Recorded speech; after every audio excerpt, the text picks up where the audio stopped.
Hello everyone and welcome to the limited adhesion round 7 and 8 at Snetterton Circuit in the UK. I'm here with my American colleague and co-commentator Jaiden Burke. How are you? I'm doing well, thank you very much, Jordon. I'm very excited to see what we have in store today.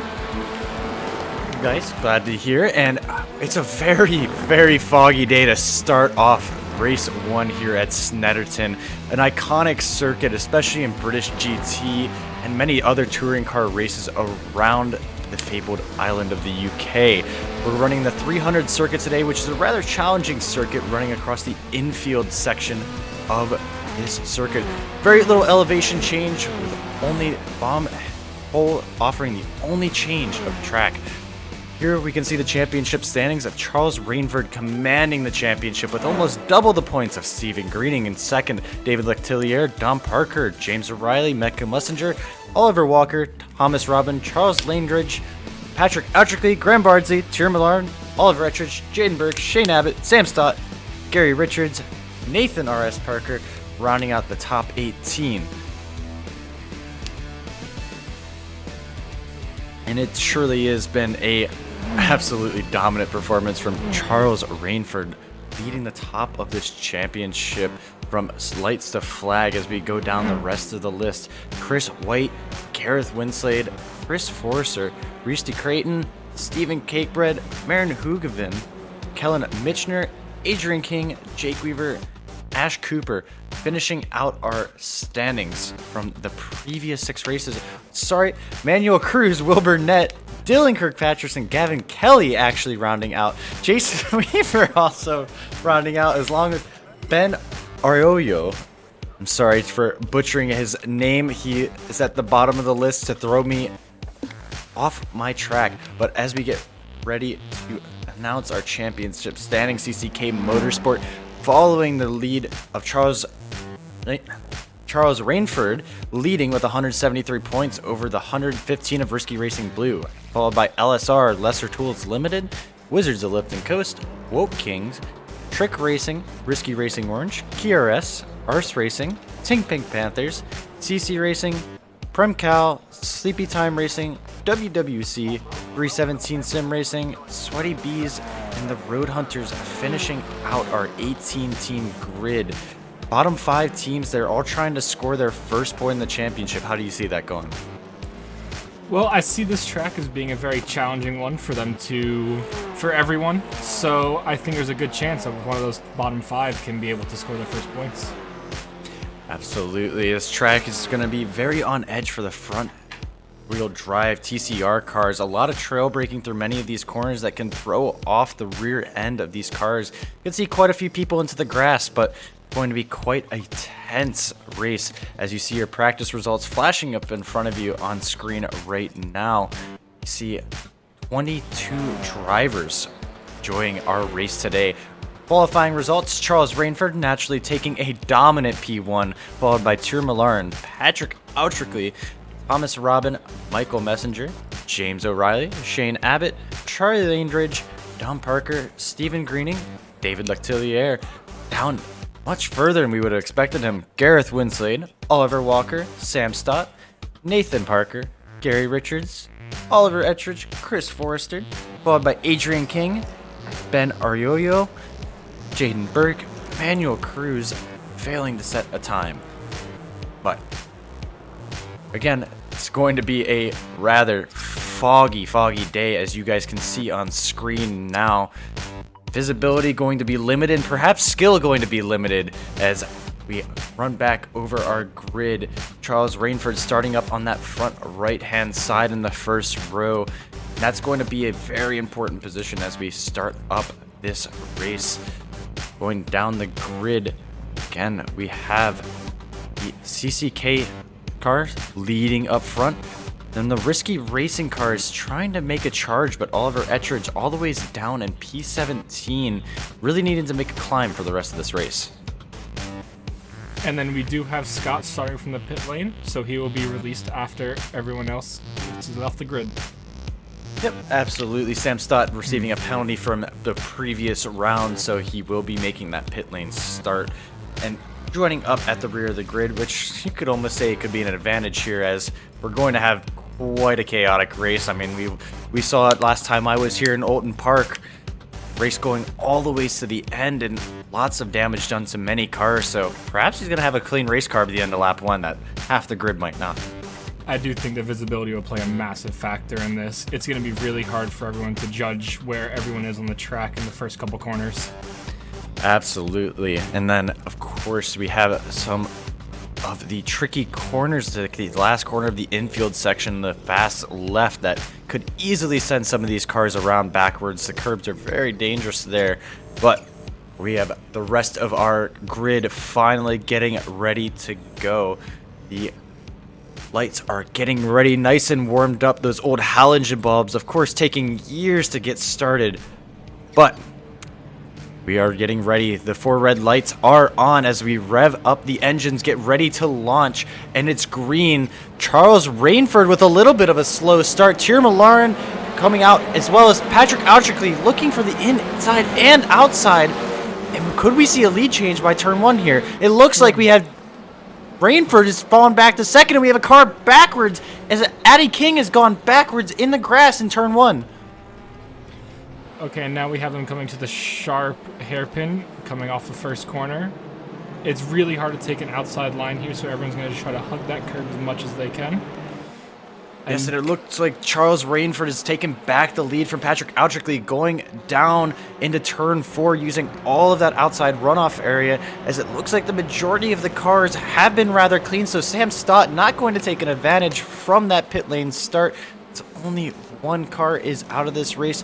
Nice and clean from the rest of the TCR boys. We head out of this infield section. We have one car going a little bit wide, heading into the fast left as we go into the second hairpin of the lap, getting ready to set ourselves up for the long straight after. That long straight is going to be a key overtaking spot for all of these cars. It's really tight for the rest of the track, so I guarantee you can see a lot of moves coming up here. Yes, and they see all the beautiful liveries of this grid flashing by in front of us. Hopefully many without any scratches by the end of this race, but for our excitement, maybe we want a few scuffs and bruises as we head into the Brundle and Nelson chicane, followed by a side-by-side move from one of the risky racing cars, I want to say. Coming into bomb hole now, it's going to be Charles Rainford, Patrick Autrickley, and Michael Messenger following up the top 3. Abbott, Parker, Millaren, Greening, Lectillier, Robin, I want to say Walker in the top 10. Again, quite a smooth first lap as we head onto the Senna straight for the first time. Steaming down toward Riches. These tires are still going to be cold as a few cars could get caught out here. Indeed, there's actually not many incidents for this being such a tight and twisty track. So, it looks like here, we have Thierry Millaren actually defending from Stephen Greening down in the bottom left there. You can see in the battle for third is going to be raging on as we have a few cars within 2 seconds, and it looks like Thierry Millaren is going to fall back, be victim of Stephen Greening down that hairpin. Probably just playing the long strategy game. Doesn't want to fight too hard too early, as we've seen quite a few of these races get spicy very early on. He doesn't want to mix in a little bit, but he's going to take a look back down into Agostini and push Greening a little bit wide. Thierry Millaren could get the better exit here as he's gone push Greening a little bit wide in the turn 5. Hamilton, King keeping it nice and tight, and Greening able to finally clear Millaren as they hit into the hairpin before the straight. As we have another car going off. Who was that? Was that Patrick Autrickley, I believe, falling off track, and he's dropping positions. He's hemorrhaging them. Patrick Autrickley dropping all the ways down to P12, trying to recover onto the straight. As you can see how dense that fog and visibility is absolutely at a premium here, while all of these cars, and we have a 3-wide moment going into Brundle. Oh, so close as Shane Abbott is going to fall down into P5. Actually, sorry, Dom Parker is going to be the one falling down the order. Shane Abbott is going to be the biggest gainer out of that. Parker is dropped several positions as we head through into Murray's for the second time. Dom Parker running down into Murray's, getting the overtake around the outside of Burke. Head over to start our second lap of the first 20. Tellier's off again with another spin. What is going on with his race? What could be wrong with his car? That looks like it almost got a massive pile up there going onto the center straight. The track may be a bit cold still and having issues with getting everything up to temp due to the... Here goes Burke. Burke going off in the first corner, getting punted out wide by Outrickley, I believe that was. Or no, sorry, that looks like it was James O'Reilly with a little bit of the TCR contact. Might see a little bit of a revenge move coming back after that. We're going to have the battle for 9th place be Patrick Outrickley, who has honestly fallen way off from grace as he was in P2 starting this race. Followed by James O'Reilly and Jaiden Burke, again trying to see if they can find anything. It looks like we're going to keep it nice and clean. Heading back down into Hamilton, Oliver Walker chasing down Oliver Walker being chased by Thomas Robin. As we head into turn 6, might be looking to get a little bit of a slipstream move going onto the Bentley straight. It's going to be a long run all the ways down into turn 8 there. I don't think Oliver has the horsepower to keep it in front. Oliver is going to get chased down. Robin taking and skewing off to the right-hand side, but remember this corner does turn left before it turns right, and you're going to have Robin does get the overlap, and he's going a little bit narrow, so we could have a little bit of a cutback here from Oliver, but he's going to file in behind. It's going to be quite a calm move from Robin as he starts charging up towards 5th place with Abbott. As we jump back to Lectellier, who has had a mar of a race, dropped several positions with 2 spins. He's just trying to recover some positions as we head into the long, never-ending right of Coram, heading into Murray's for the 3rd time as we are 6 minutes into this 20-minute race. It could be another draft battle, and he's got the run on Chris Forrester. I don't think Chris is going to be able to do anything here. He's going to be absolutely helpless heading to turn 1. Indeed, as they go too wide, coming up on another car ahead. Both of them really tight next to each other. Have to have Forrester make some contact, but have to fall in right back behind. Yes, and we have Forrester heading into the lead of this battle, still holding off Lectellier, who's certainly is going to wait until the end of this infield section and onto the Bentley straight. There's not many passing opportunities unless Forrester makes a mistake here, who, by the way, is a hard charger along with Jaiden Burke up 5 and 10 positions respectively as we jump over to Stephen Greening, who's now defending from, it looks like, Turmalarn, who has finally caught up to him. As hard as it is to see with this dense fog, it's even harder in that cockpit. And I'm sure Tur's going to be seeing a little bit of steam as he gets quite a strong exit onto the backstretch here. And we could have yet another sprint into Brundle with not much of a defense to be held. It looks like, just you look through the fog here underneath the bridge, that Malarin is going to opt to not go for a battle here, perhaps even trying to push Greening up into Messenger to see if he can get a little bit of a 2-for-1. Indeed, it was ridiculous looking at that straight and seeing that you could only see the headlights. I can't imagine how it feels like to be one of the drivers here. Of course, and then Tur is trying to pull the nose of this front-wheel drive, front-engine car through the long turn of Coram, and he's going to be struggling as he finally brings it to Brundle and gets quite a strong run, I must say, behind Steven, but I believe he's going to be sitting behind. He's going to be quite content with this move, as he finally juts out with a little bit of a move to the right, going into turn 1. Malarin is going to hold that inside line quite tight and file Greening out. They still are going into turn 2, but we have to jump back to James O'Reilly. He's going to be going for a move on Dom Parker. Gets a nice clean move, a little bit of a slide job into turn 1 as he starts to move on towards Patrick Outrickley. And now we're back on board with Chris Forrester and Gareth Winslow, with Winslow getting a bit sideways through turn 1. It looks like they're still struggling to get everything up to temp here. It's surprised how slidey everything's being. Yes, and it looks like Tur, while off camera, was able to complete that move fully on Steven Greening. No surprise there, as Greening was going to be filed out on the outside of that last hairpin, but Greening's going to be right up the rear wing of Tur, coming into Hamilton, moving into Augie's, and then finally the final Williams corners. We have a little bit of a tap, letting Tur know he's there. There's no foul play there, but Tur is going to be needs to be watching in his rear view mirror as Greening is ready to fight, and he wants this position. Remember, this is the final podium position as we reach about the halfway point of our race. Gonna be looking through again that dense fog, absolutely blinding, and it's a pain for any visibility as Shane Abbott has now decided to start creeping in. All three of these cars are within 1 second of each other. Steven is gonna have to be watching both where his headlights are shining, but in his mirror, because he's got the headlights of Abbott right there. Tur might be able to stretch a little bit of a lead here as we head to the exact halfway point of the race. There's a little bit of dirt getting thrown up as we head once again into Murray's onto the long straight. Looks like McLaren may not have the run to pull this away from Steven Greening. But Michael Messenger just leading the pack just in front of them. McLaren's going to have the eyes of a hunter there. Steven is going to be hunting him down. Shane Abbott has started to fall back a little bit. They could have a bit of a battle that is a full race-long battle that's going to be brewing between those. We're going to be jumping back to Charlie Lanebridge, and I believe he's fighting Oliver Walker as we see a nice little side-by-side move into turn 1 here.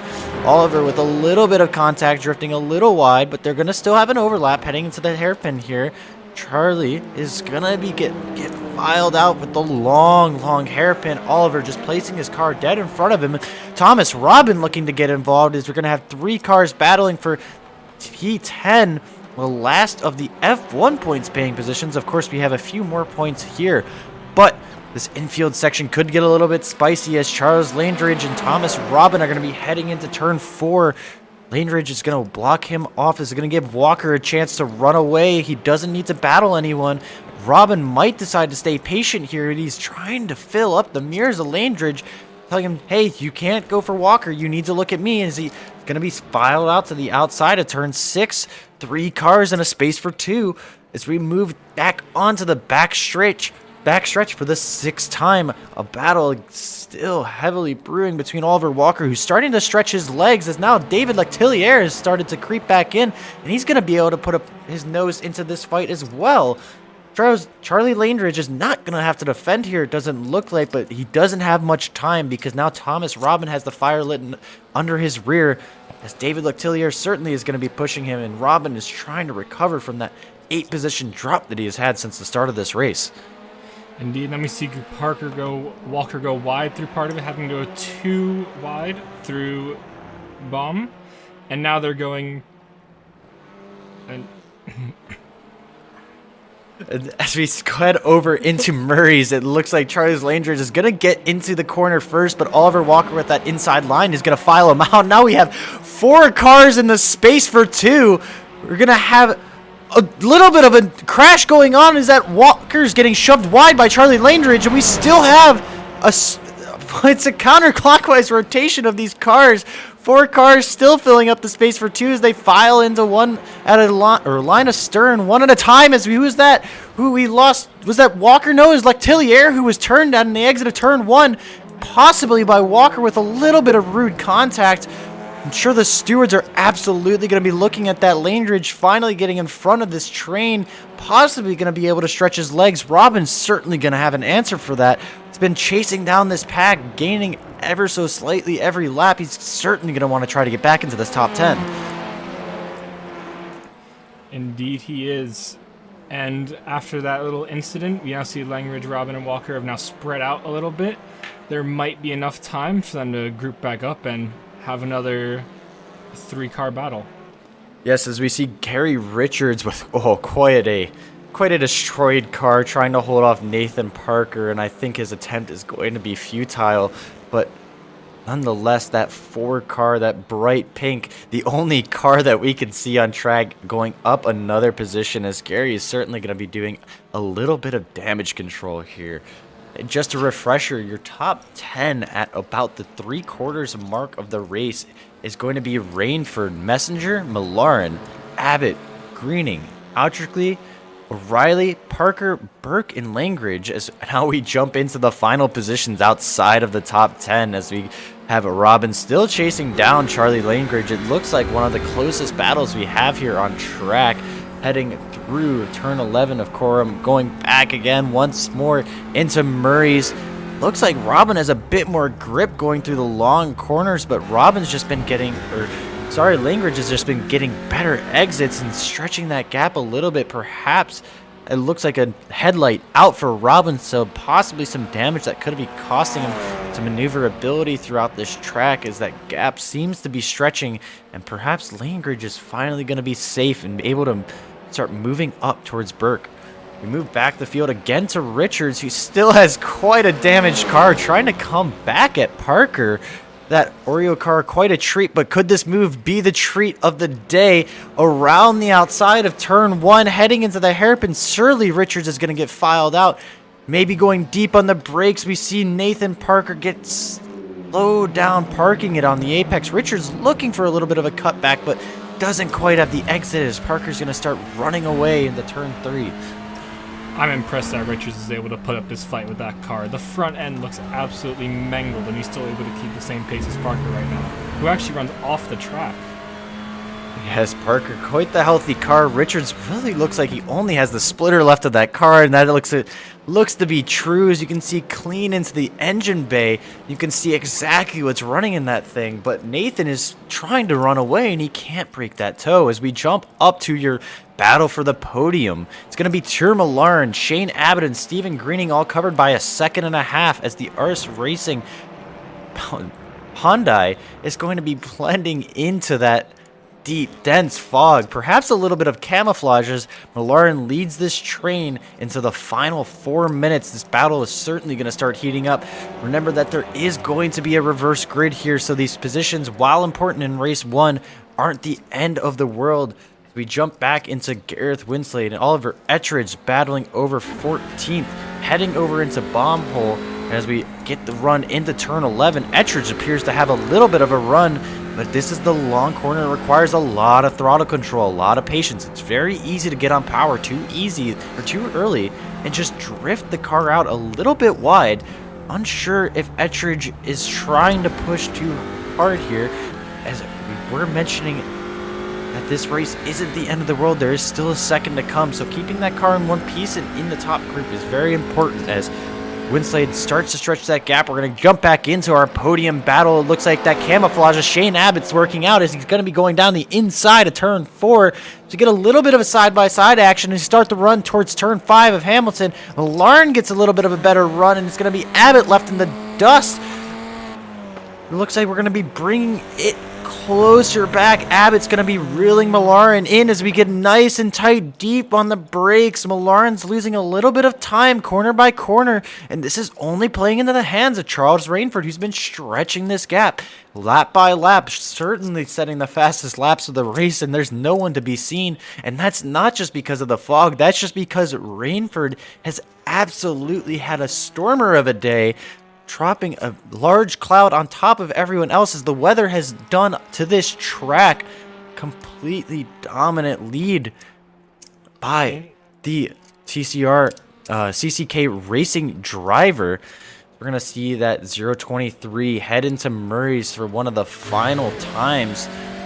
He takes the run onto the center straight, bringing the car across the line.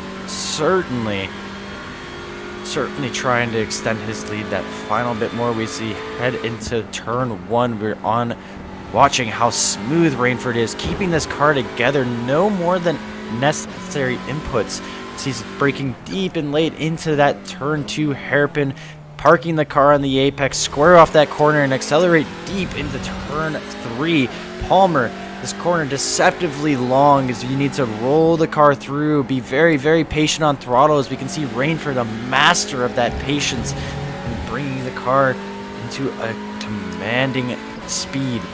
Turn 4 of Agostini, as we have to jump back into the podium battle, as Shane Abbott is going to be hit by Milaren heading into Turn 3, Abbott trying to get side by side to take that final podium position, and he's going to be shoved off. Millarn does not want to give up this position. It's going to be a dive down the inside. Millarn giving him the space, but he knows he's going to get a better exit. Abbott's going to have to settle to file back in line down into Hamilton, looking like Millarn is going to be Hamilton getting defended, he's going to be an Alonso to Abbott's Hamilton, defending like hungry in the most recent F1 season, and it's going to be a tight battle. Greening getting up close onto the rear wing of Abbott, but he's not going to be getting the same level of draft as Abbott is going to be getting, as Millarn doesn't have a run. He has no one to pull him along. He's defending the inside as we head over to turn 8, going under the bridge as it's deep and dark, musty weather. Nothing that you can see, but it's looking like Abbott is going to get tight into the inside. Greening possibly for an over-under move, but it's not going to work out as we head into bomb hole. The final lap is going to be coming around. This is the final lap. Rainford getting ready to cross the line as the checkered flag is waving. Abbott is going to fail to get that P3 position as Millarn is going to possibly get the run out of here. Rainford bringing home the first win of Snetterton in a very weather-trashed race. Quite a calm one as we go through Rainford, Messenger, Millarn, Abbott, Greening, Autrickley, O'Reilly, Parker, Burke, and Langridge filling out your top 10. The hard charger of that group being Burke, up 12 positions from the start of the race into a nice P9 finish. We're going to close out the rest of our positions with Robin, Walker, Winslade, possibly Forresters. We see a few more of these cars coming in. Yes, Forrester going to be taking that P14. Ettrich in 15th as we look down for Sam Stott. The rest of the grid, here we are, Stott finishing up in 16th. Richards failing to get that 17th position as it looks like he's entering the pit lane. Possibly a penalty at the end of the race there for Richards that he needs to clear, but unsure as we're going to be closing out quite a clean TCR race, especially considering the weather conditions, I have to say. Indeed it was. There wasn't many incidents that we saw. There was a couple people still going off, losing the rear end of the car, but that's honestly, in TCR terms, this is a very clean race. Absolutely, as there was no fire or flames, not even between the drivers, not many sparks aside from possibly Millarn and Abbott, as they had that bump on the final lap there of turn 3, as it looked like Millarn kind of mugged Abbott. So again, we go back down the order. This is your finishing order. It looks like Richards falling from 18th to 20th. Manuel Cruz, David Lectillier filling in those vacant spots as Nathan Parker and Ben Arroyo is going to be finishing out our grid 4 laps down. Unfortunate race for him, but only 3 cars finishing off the lead lap, so quite a competitive field, but Charles Rainford just absolutely dominating this first race. Going to be rolling over into race 2, hopefully a little bit more visibility as we come through the rest of the race. And there's that dense fog that we were seeing. It's hard to see that car of Rainford, as it looks like we're going to be jumping into a much cleaner weather conditions for the second race. It's going to be race 2, and it's going to be about the same temperature, but it's going to be 36 degrees C. It's going to be a sweltering race. It's going to be an absolute test of smoothness here, as it's going to be very, very easy to burn out those front tires in these warm conditions. But no fog, clean, sunny day. It looks like not a cloud in the sky, so hopefully that's going to prevent from damping on the spirits of any of these drivers. We go back into the second race. The top 6 positions this week have been inverted. So Patrick Autrickley is going to be taking the pole position, followed by Stephen Greening. Shane Abbott taking 3rd place, followed by Tyr Millarn of row 2. Row 3 filled by Michael Messenger and Charles Rainford, then going down to O'Reilly, lane 4. Gareth Winslade's going to be filling 13th, followed by Forrester, then Ettridge and Stott, King and Cruz going to be filling 17th and 18th. Gary Richards and Parker filling 20th. Lectilier filling and Oyo finishing out 21st and 20th. As we see the cars gridded, they look a lot warmer as we see a singular cloud in the sky, much different than the cloud that was hovering over the track in the previous race. We hear the engines fire up and the lights are on as we get the res ready to go, and we get launched and set, and it looks like a clean start from the top group of the grid. One car going a little bit wide, going with the Ricardo line from Melbourne. Careful of that because you could damage your splitters. It looks like Greening possibly stealing the position from Altrically into turn 1. A little bit of contact in the grid, but it looks like all the cars make it through just fine. A little bit of dirt kicked up in the back. Greening with a monster start in that Audi, quite known for the start with its transmission and clutch system. Altrically having to settle for that P2. And what I have to say is, as we talked about, the bastard child in that Civic is doing well to hold it up into second. Yes, we are just starting this race as we make the first run down into turn 4. It's going to be quite a clean dive as Abbott decides to back out of turn 4, but he's going to get a good run in going into Hamilton. The kink in this battle for turn 2 the battle for P2 could already be going, as Greening's going to be starting to stretch his legs. He doesn't have to look in his mirrors. He's just got to keep eyes ahead. Altrically already under pressure as you can see a 2-wide moment going through turn 6. Turn 7 surely going to be the same as we prepare the cars for the run to turn or to Bentley straight. Heading down the bundle is such a clear sight. All these cars yet again now shining in the sunlight. Much better than the rain that was shining on track as we get ready for the cars to run through. Greening leading the pack once again as we look at his McLaren already taking the P3 position away from Abbott, and it's going to be McLaren going wide again just off as he takes the corner a little bit too deep, heading through bomb hole, possibly a 3-wide moment. Michael Messenger falling victim, and Abbott too of Charles Rainford. Dominant performance. Greening starting to lead for the first time into Murray's onto the Senna straight as the gap between these top two is tight, but Rainford's lap times are going to be even tighter up to this top of the timing sheet as we see a car going a little bit wide. Looks like it was Forrester going off, dropping a few positions, but I think Greening and Altrically need to be aware of Rainford. He's right behind them. They know his pace, and they need to work together to keep that gap between them as we see a little 2-wide moment going through turn 1. Jaiden Burke surely getting filed out of turn 1 as he's going to be getting possibly a cut back into the hairpin. Yes, close. Bish Bash Racing going into turn 3.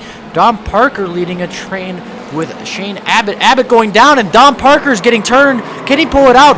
Pedal to the floor? No, and Parker's going to be going around. Looks like he's going to be dropping down to... What is that?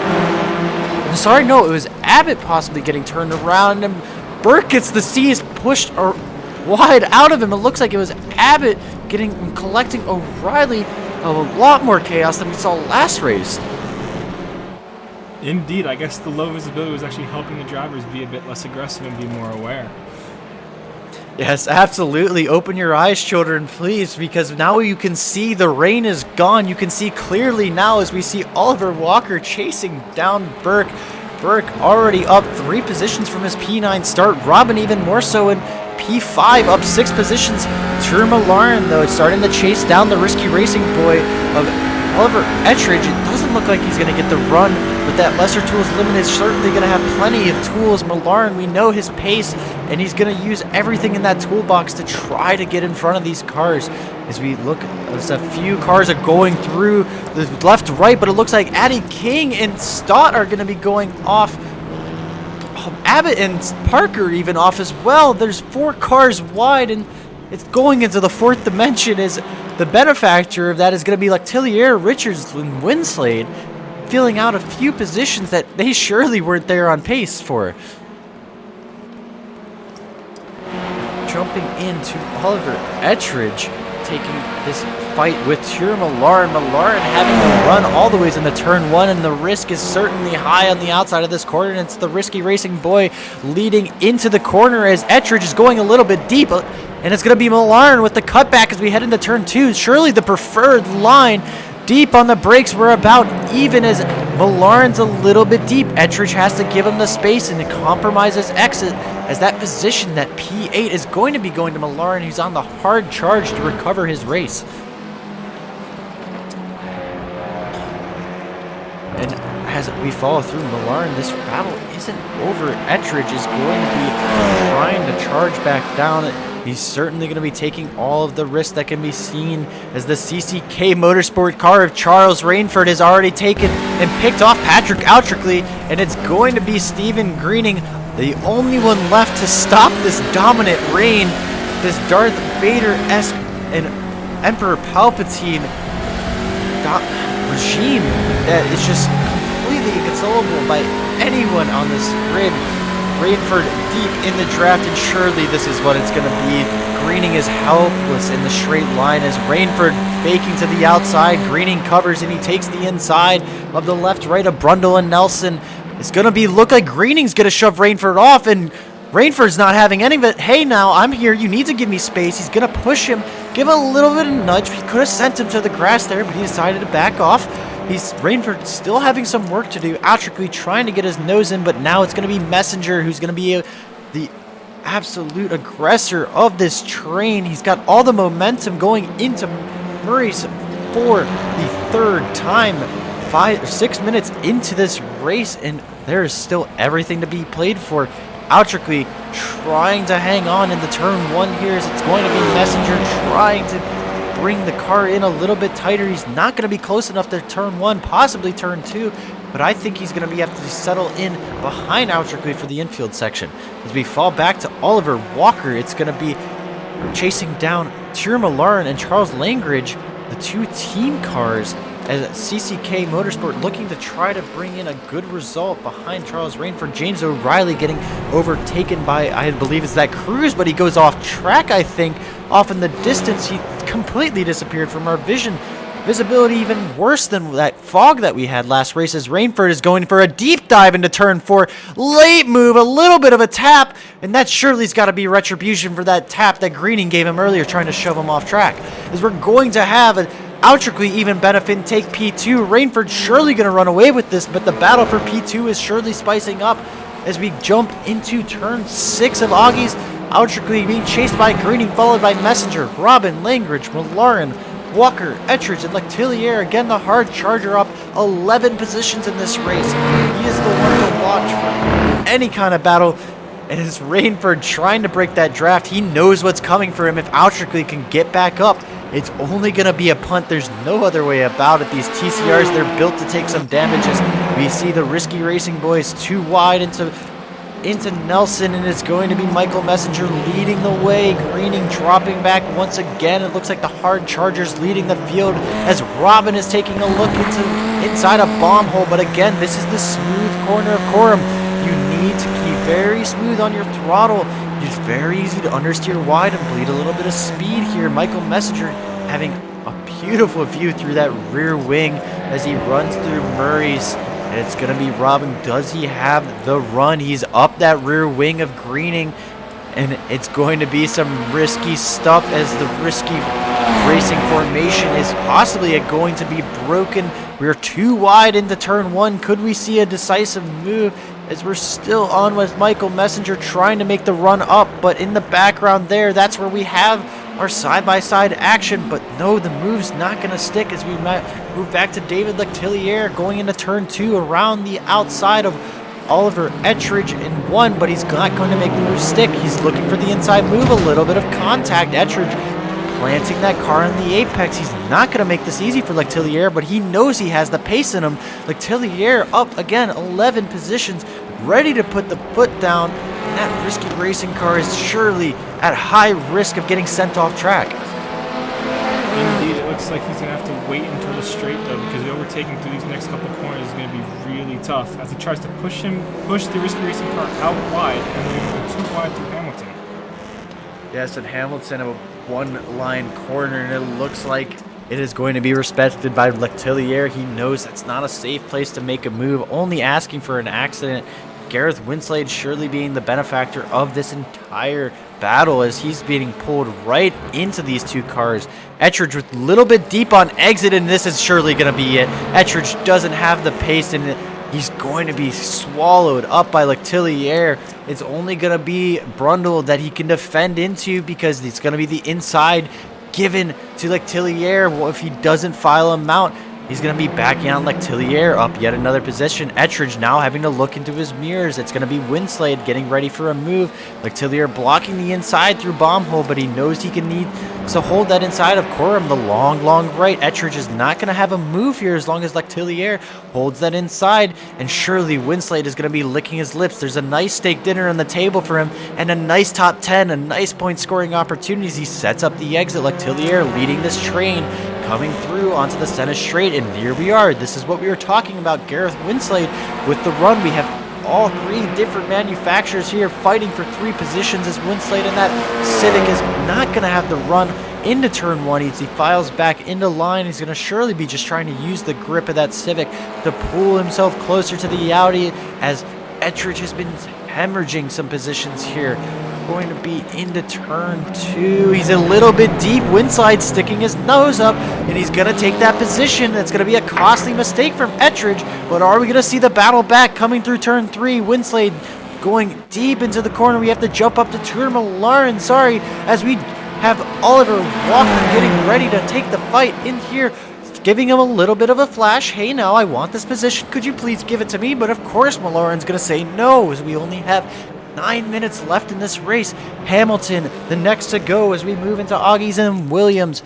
Following that, Malaren stretching his legs a little bit as it's going to be the 2 Hyundais trying to make the run. This looks like this is going to be their battle as the gap to the front is quite far. Shane Abbott and the Oreo cards of Gary Richards battling for that P13 position as we see behind O'Reilly also looking to pick up the scraps, and even further ahead Stott just only a second or 2 ahead of this pair or even this trio. Think back to our first race where we had the marriage of the TCRs. Well, certainly it's going to be Richards and Stott, I believe, going in. They have their, Abbott, that are going to be married going into this left-right complex of Brundle and Nelson. Bomb hole to follow. Richards looking a little bit weak on exit, but it doesn't look like Abbott has an end inside of Corum. Oh, and he has to shut the door as Corum is all about that inside line. Richards not letting Abbott get through there as we file through Murray. A little bit of contact. Richards needs to be careful. He can't overslow because Abbott's going to take every opportunity he can to slow him down. Stott looking quite a bit slow up front. And again, we have O'Reilly filing up the rear of this 4-car train as we have to jump back to Outrickley, who's been bringing the battle back to Charles Rainford. Rainford's been unable to drop him. Remember that dominant win that Rainford had, but it's not so dominant now. It looks like Outrickley has some pace. This could be a scintillating last 7 minutes of the race as Outrickley surely is playing a strategic game here and waiting for the last moment. He knows that Rainford's going to be a tough battle, and he likely won't be able to pull away from him, so certainly he's got to be playing the long game, ready to take this battle on the last lap. Indeed, and he's been following Ray this entire time. He knows where he's faster than him, and he knows where Rainford's faster than him. So this is going to come down to the wire on picking the right move. Absolutely, and he's only going to have one chance to do it.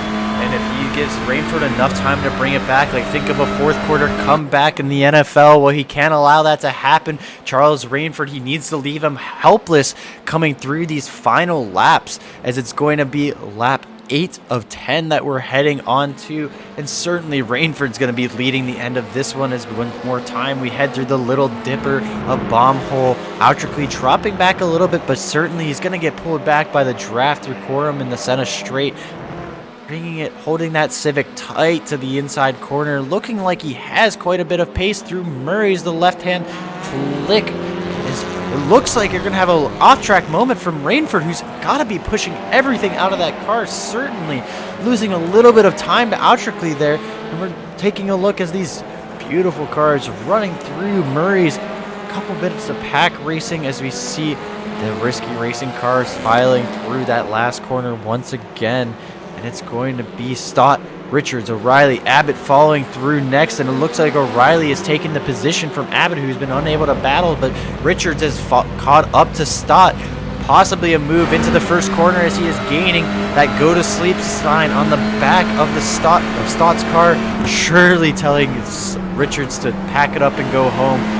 Rest in bed, and Richards getting a poor exit out of turn 1. O'Reilly's going to be making the sleeper move into turn 2, and Stott holding up this train, surely causing a little bit of chaos as we move to the left-hander of turn 3. Richards surely still in this battle as O'Reilly's going to be taking that outside line. He's going to be heading to the second left as possibly is O'Reilly going to go for the cutback. No, he's going to file back in to line as they're going to be making that charge back up the Stott. Richards having the pace. He knows he can get here. He needs to just sort out O'Reilly, who's going to be taken around the outside of Abbott. A daring move. Surely it's not going to work out as O'Reilly gets that push out of the exit of the corner. As we move through Hamilton, the close-up camera view, you can see just how tight these cars are. Stott having a world of harassment behind him. Surely he's going to make a domestic disturbance call with how much Richards has been up his rear and all the chaos that has been followed by O'Reilly and Abbott. As he makes a good run, he's stretching his legs out onto the Bentley straight. And he's surely going to be safe heading into Brundle and Nelson, but who isn't safe going into that complex is going to be O'Reilly, followed up by Abbott. Surely with the frustration of dropping 12 positions, he's going to move up to the inside of Brundle, try to get O'Reilly a little bit wide, maybe a cutback through Nelson, but no, and it's going to be Stott a little bit wide, and it's going to be Gary going up the inside of Bomb Hole. It's moved through Forum, but we have to go back to the battle for P3 as it's Messenger and Outrickley surely looking for a possible battle as Outrickley is it's going to be Messenger and Robin, my mistake, as Robin's going to be going a little bit wide, surely losing a little bit of time, and he's going to be taking the next couple laps to bring himself back in, but no, it's Messenger a little bit deep into that corner. Robin going to be bringing it back into turn 3, possibly going to be getting a little bit of move as he's going to be trying to pull that car back in through turn 4, a little bit wide on entry for Messenger as we see the risky racing battle between Gareth Winslade and Oliver Ettridge. A little bit better of an exit from Ettridge as they're going to be filed line astern yet again. Winslade trying to find some sort of move. Ettridge just trying to hold on to his position, and we have to jump back to Michael Messenger and Robin as we move in yet again. Messenger been losing time this entire race to the cars behind, and Robin surely looking to take advantage of it. He's up 7 positions, looking to make an 8th for that lucky number 3 to finish out those podium spots as we move on to the Bentley straight once more. And it's going to be Michael Messenger left as a sitting duck on this straight, but I don't think the gap is small enough for Robin as we're going to be getting ready to possibly move on to the final lap. They are running out of time here, and it's going to be Messenger leading through with a slow exit through Nelson, and it's going to be Robin looking on the inside of Bomb Hole, but he knows it isn't there. Just needs to file in and get close and behind in Coram. Gareth Winslade looking for a move on the inside of Brundle, but it's not going to be there. Coming back through a little bit of a clip of the curd from Ettridge that could compromise his exit, but it doesn't look like Winslade's going to be able to take advantage of it. Another 2 wide from Sam Stott looking to recover the position from Gary Richards. Stott a little bit deep, and it's going to surely be a better exit from Richards. Going to be the inside, the double right now of Bomb Hole, followed by Coram, but Stott's able to get ahead as Richard has a poor exit. It's going to be followed up by O'Reilly and Abbott, surely looking to be the hyenas of the pack, looking to pick up the scraps. And we're back in Michael Messenger, and he's got the battle. It's going to be Robin on his inside. Surely Robin going to have the preferred line into turn 2 here. The inside Messenger going deep, going way wide, looking for a possible cutback, and they're heading to turn 3 of Palmer, but it surely looks like that overlap is going to be gone. Robin filing himself back in. Messenger giving him a little bit of flash. Certainly he's not too happy with that, as now he's going to be having to worry about a battle with his teammate of Greening. Following up turn 4, there's not going to be enough of a gap to go for a dive on Robin. Robin's certainly holding a strong position as we now see Greening looking to pick up that P4. Maybe a little bit of team-on-team violence, blue-on-blue, friendly fire. As the Risky Racing Blue Boys are getting rather close to each other, the gap spreads out a little bit on the exit of turn 4 there, going into 5, and it's going to be heading onto the Williams straight for the final time. The battle has been raging here at the front, and here's Altrickley's chance. Rainford's weaving side by side, trying to give himself any advantage he can. The TCR is going to be kicking off, and is someone going to get kicked off track? Patrick Altrickley looking at the inside of Brundle. He's going to be trying to bring it up close, a little bit of throttle. He's going to be going down the inside of Nelson, but no, he's not going to get it. And an exit, poor exit. Rainford Shirley with only 3 more corners to navigate, make that 2 of Bob Hole is now passed, and all he has to do is the long straight of Coram and Murray's. Patrick Altrickley has run out of time, and unless a mistake here comes from Rainford, we're going to be out of time as the clock strikes 20, and it's going to be a late dive in the Murrays, but it's not going to work out. Altrickley with a very desperate move, and surely it's going to be Rainford with a close, hard-fought win, but yet another double from the CCK driver. Patrick Altrickley able to bring it back on track as he brings home a 2nd place. Robin holding on to the 3rd with a 4-5 of the Risky Racing Boys of Michael Messenger and Greening. Landridge bringing home that P6. Malarin in a 7th. Then we have Walker, the other CCK, in 8th. Lectillier with a strong recovery drive in 9th. Ettrich following up that last position, that last top 10 position. And Winslade bringing home a P11 as he was not able to capitalize on that final top 10 position. Stott followed by Richards, Abbott, and it looks like a little bit of a crash by O'Reilly over the line. Win it or bin it, it must say, but it's going to be closing in to the final couple positions.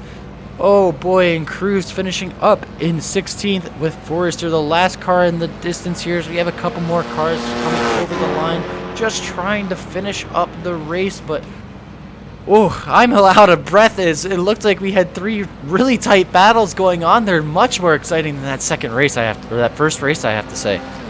Indeed, this last one was amazing with battles all over the track, and I will admit, I thought Altrickley was going to get Rainford there in the final corner. Thought there was going to be a little bit of contact. Absolutely, it was quite a late dive. I might be a little lightheaded, but Altrickley, unfortunately, a little light on the brakes there as he goes wide in the Murrays. As you take a look at this grid, the chaos, the controlled chaos that is the TCRs, and this beautiful shot of all of the grid filing through. Charles Rainford, CCK Motorsports, leading what looks like another strong win with that 3-second gap, but once again it wasn't decided until the final corner. Another tight another second race win from Rainford. He's got the double. Patrick Altrickley in 2nd and Robin in 3rd. Once again, Michael Messenger, Stephen Greening filling out 1-2 of the Risky Racing Blue Boys, Charlene Gridge and Terma Lauren, followed by Walker, Lectillier, Ettridge filling out the top 10. Then we have Winslade just missing out on that final position in P11, but certainly a position he was fighting for, not that it was out of touch. But he looked at the championship standings. Rainford up at 167 points, followed by Greening pulling out that gap to 89 points, pulling away from Michael Messenger, who's up 3 positions at 78, right? The fall of Lectillier. Altrickley up 5 positions with 69. Nice, I must say. Robin in 6th. Parker 7th. Riley 8th. Walker and Langridge 9th and 10th. Malaran, Bardsley, Ettridge, Burke, Abbott, Stott, Richards, and Gareth Winslade up into P18 after climbing 2 positions. Of course, Nathan Parker dropping down as a victim of Winslade's climb. Forrester climbing up another position as White falls. The Chris have traded positions as Reese Creighton, Stephen Cakebread, Marin Hoogovan, Callan Mitchner, Adrian King, Jason Weaver, Ash Cooper, Manuel Cruz, Will Burnett, Dylan Kirkpatrick, Gavin Kelly, Jason Weaver, and Ben Arroyo, filling out the 34 drivers that have jumped into this season of TCR. And what a season it has been. 4 races deep, and it looks like it's going to be quite a strong battle for those podium positions for everyone else, as Rainford leads the charge for the CCK Motorsports, leading at 227 points, followed by Risky Racing Blue and LSR, Lesser Tools Limited, who didn't have the tools to make a hard climb here. Trick Racing, followed by Wizards of Lifting Coast, Woke Kings and Risky Racing Orange, Ars Racing and QRS filling out that top 10.